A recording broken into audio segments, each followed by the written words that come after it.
ในวันที่ 19 มีนาคม 2025 พลโทค้ำกิ่งผุยลามณีวงศ์ห้องรัฐมนตรีกระทรวงป้องกันความสงบพร้อมคณะได้นำเอากระตาดอกไม้และกระตาของขวัญเข้าอวยพรครอบครัว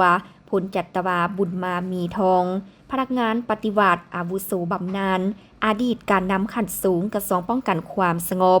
เนื่องในโอกาสวันสั่งตั้งกำลังป้องกันความสงบครบรอบ 64 ปี วันที่ 5 เมษายน 1961 หาที่ 5 เมษายน 2025 เพื่อแสดงถึงความรู้บุญคุณต่ออดีตการนำกระทรวงป้องกันความสงบที่ได้ทุ่มเทเหือแหงสติปัญญาความรู้ความสามารถในการนำพาซี่นำกำลังป้องกันความสงบประชาชนลาวให้เติบใหญ่เข้มแข็งเด็ดเดี่ยวกล้าหาญและเฮ็ดสำเร็จหน้าที่อย่างโดดเด่นสง่าผ่าเผยกลายเป็นกำลังป้องกันความสงบของประชาชนอย่างแท้จริง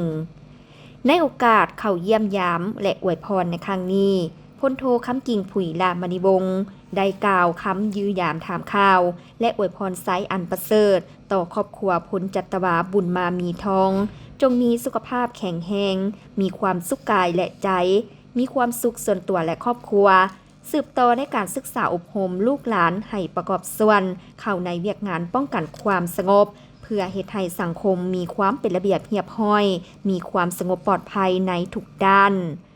โอกาสนี้ท่านนางใจมีทองก็ได้กล่าวอวยพรให้พลโทค้ำกิ่งผุยลามณีวงศ์พร้อมคณะก็คือคณะผักคณะนำนายและพลตำรวจภายในกำลังป้องกันความสงบจงมีสุขภาพเข้มแข็งแข็งแรง